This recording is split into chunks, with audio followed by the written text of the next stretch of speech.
So, guys, I wanted to talk to you about business ownership and investments. I just wanted to continue that conversation with you guys. If you recalled, in several of the previous videos, I said, we fall in one of four categories. Most of us start off as what? As employees. Then we possibly may move into self-employment, becoming professional physician or, CPA, or attorney gets into private practice. But even there, the return that you make is, tied to the time that you spend into it. And then, so we're either employees, self-employed, or business owners and investors. And, that's where we really should strive to be, becoming business owners and investors. Because as I told you previously, any country's financial system is set up to favor the investors and or the business owners. So,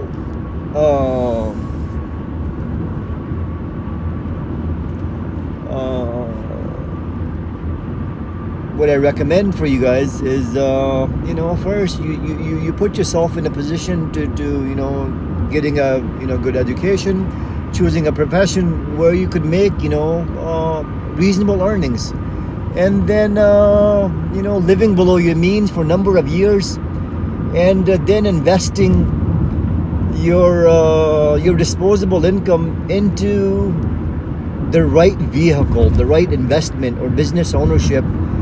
So in a few years down the road, 3, 4, 5 years, 10 years possibly, whatever you're earning at your job, your investment should be the same, per month. So when you get to that point in your life, that's you really have optionality. You could choose to work as much as you like, if you love your profession, your job, or you could do that for the rest of your life if you love it. But your investments are making you the same as well. So it's a choice.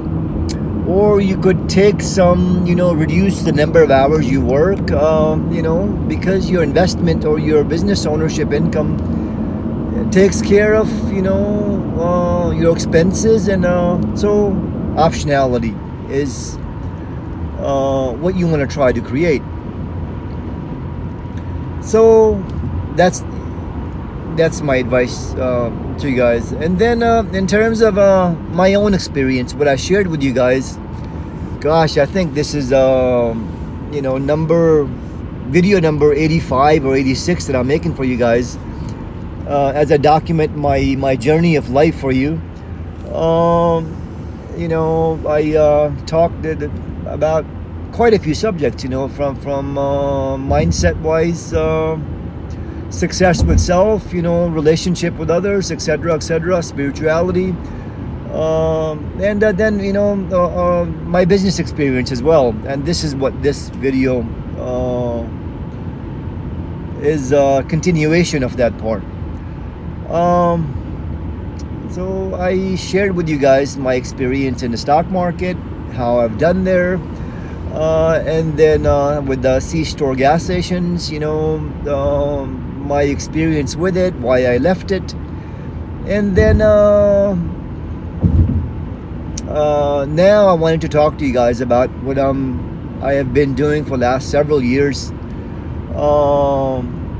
which is quick service restaurant, QSR franchise, where I have several of those locations. And next, I'll also talk to you guys about investing in multifamily apartment buildings. And, all these things together, I think I've been in the same business all along. That is real estate. I know this today, but it's having a different business. Having real estate, but having a different business. Within that real estate. But I'll share my thoughts later on as to which I would recommend for you guys, which is the right vehicle. So now, in terms of a quick service restaurant, so I built a ground up construction. So got got a contractor. I purchased a piece of dirt, piece of land. Purchased it. Went to the first. You have to choose the right product. And what is the right product? You don't want to get into fads. I'll back up here a second. Just going back to why did I pick a fast food franchise? Well, because I'm not a very smart man. I wish I would have gone out there and started the next, high tech company, but that wasn't me. Anyway, my phone fell. I'll just put it right back here. So what I was getting at was,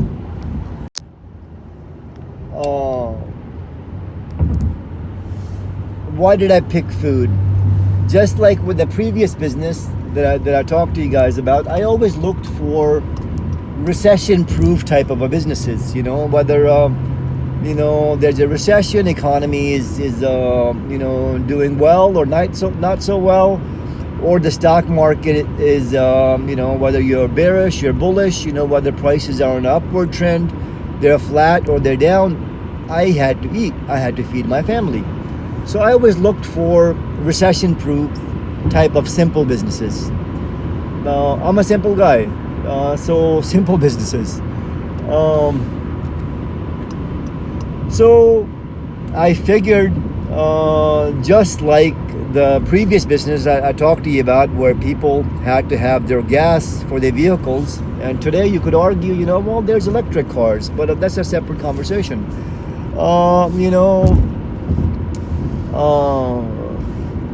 They had to have their gas, and they wanted their refreshments while they were on the road, their snacks and their refreshments. So recession-proof type of a business. But the reason I got out of that business was, and I told you my reasons, what they were. And likewise for food business. Well, humans need to eat.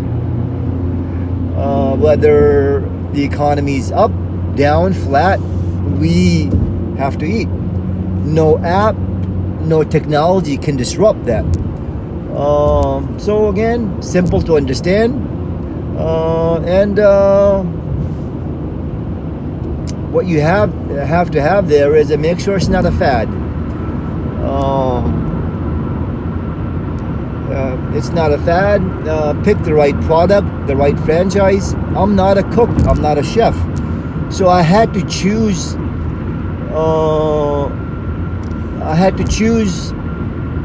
A franchise where I take somebody else's business model and build a strong team and kind of hold these people accountable. So we'll talk about that as well. So my first location where I chose this quick service restaurant franchise.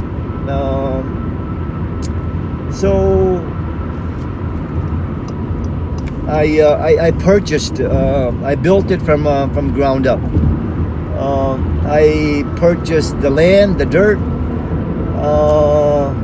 I first picked, a lot of due diligence, a lot of homework. Which product am I going to go with? Picked it, and what would work in my local market. Because something may work, lived in different states. I thought, something that could work, that was doing very well there. I learned that it's not necessarily working in my local market where I live today. So, since I'm not, there was no room for me to make, those type of mistakes, I, decided to, choose with what was already here. It was doing okay. It was doing good. So, where can I go, locally, just kind of go out of the area a little bit and build the same product. So I chose a concept, a franchise, paid them the franchise fee. At the time it was, $25,000, $25,000 or so. And then I bought the rights to build in this town, in this city. And then I purchased the lot,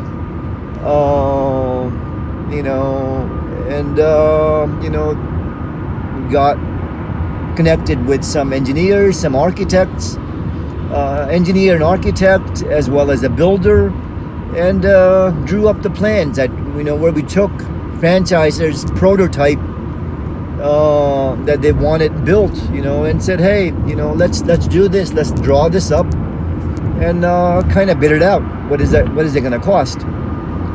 So at the time, I put about 20-25% down, and the rest went to the bank and had it financed. And again, how we feel about debt, it's something we'll talk about another time, but the way I've done things, I wanted to explain to you guys.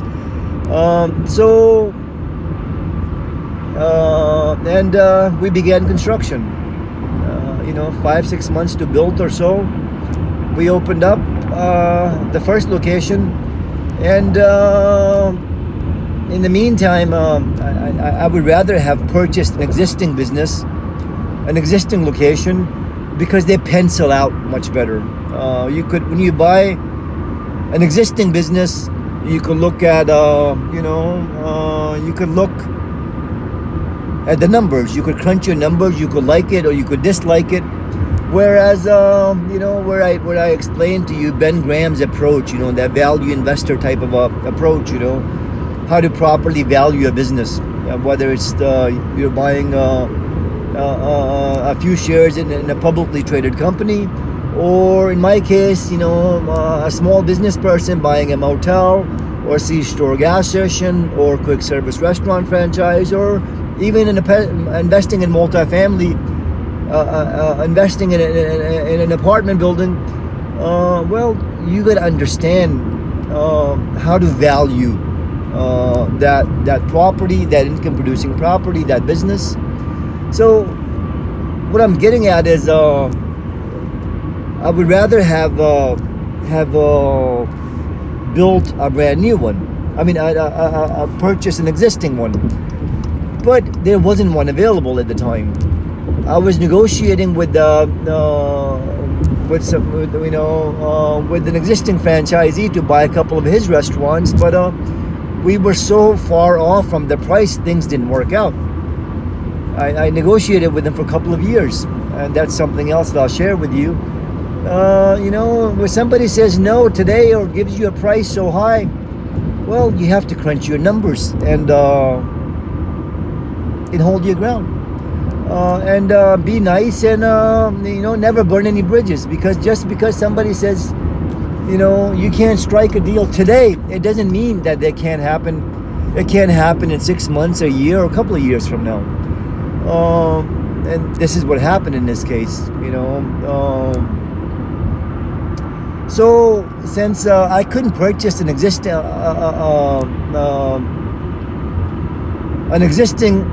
location, I built a brand new one, and thank God it worked out. Because what I've learned over the years is, my goodness, when you're building something brand new, I think there's a little bit more risk in that, because there's nothing to go by. There's no numbers you could crunch. You can't, it's not an existing location. With the existing location, as I said, you could like it, you could dislike it, you could crunch numbers, you could. Sometimes I like to joke about when you're building something brand new, you have to really be a risk taker and low IQ. I guess I fit that bill on on both of those. Anyways, I'm kidding there, but it's a little bit scarier, doing something brand new.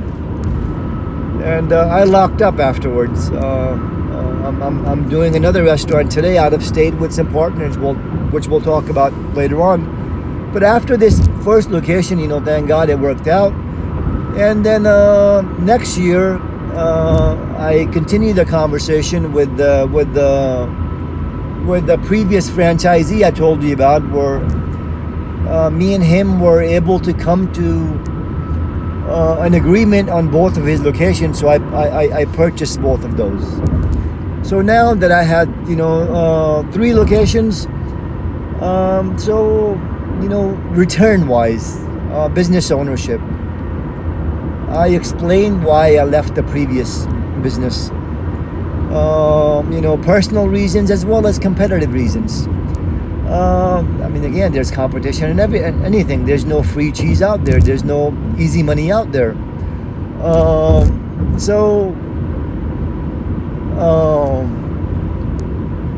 Return-wise, again, as I told you in one of the previous videos, any business that you're in, you have to understand the jargon. You have to understand.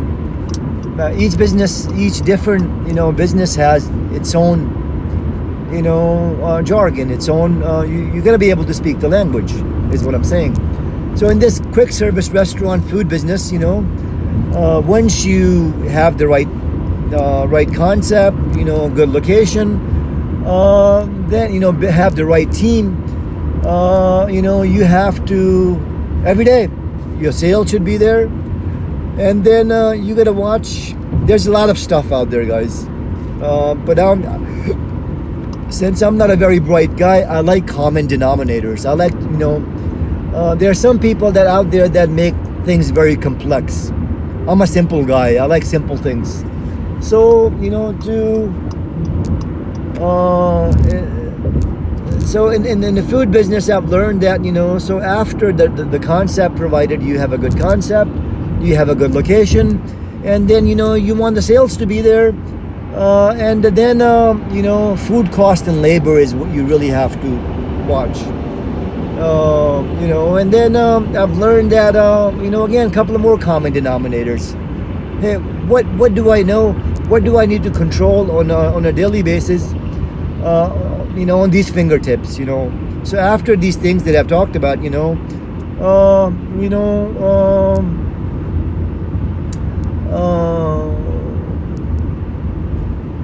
quality, service, cleanliness, QSC, you could say, that you have to remember to do every day. You want to have quality product, you want to have the best service, and then cleanliness inside out, from your parking to your lobby to your restrooms to back of the house. So again, just talking about the right concept, some common denominators: the right concept, the right location, controlling your food cost and labor, and then QSC, quality food, best service, and cleanliness. These are the common denominators that I've seen in this business that you have to do every day. So even within that space, what I've learned, everybody talks about their successes, but nobody talks about their pain. So first couple of years were wonderful. I think between these 3 locations that I talked about,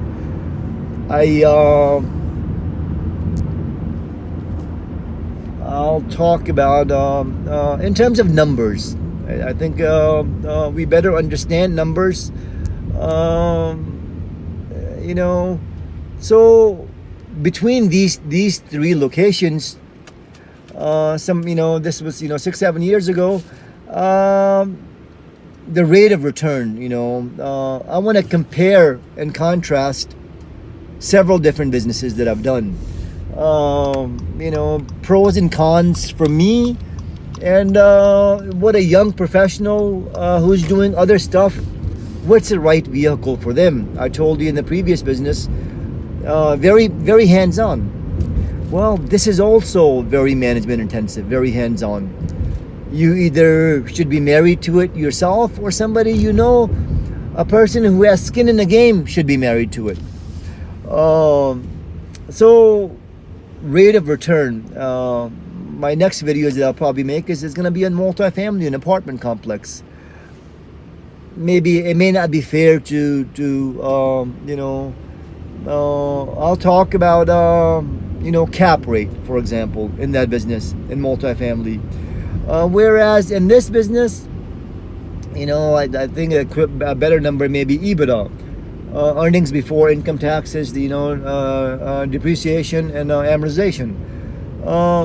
But just cap rate, which is basically the capitalization rate or the rate of return at which investors in a given market are willing to deploy capital.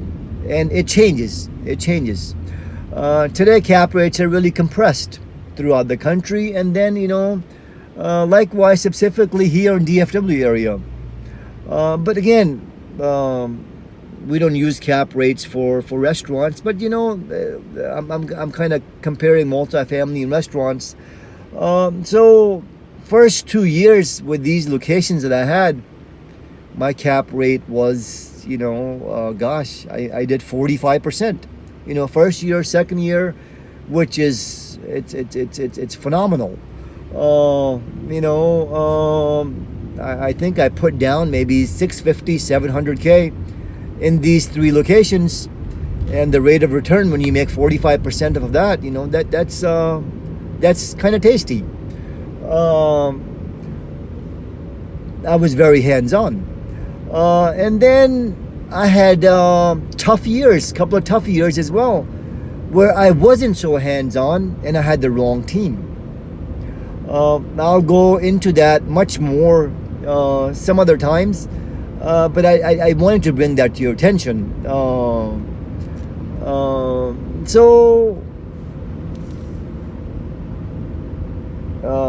In my experience, food service, quick service restaurant franchise, recession-proof type of a business if you have the right product, you have the right location, and then you've created the right team, and holding them accountable. So anyways, recession-proof type of a business. Anyhows, this video is getting really long, guys. I think let's continue this conversation. Talk to you guys soon. Assalamu alaikum. Love you guys.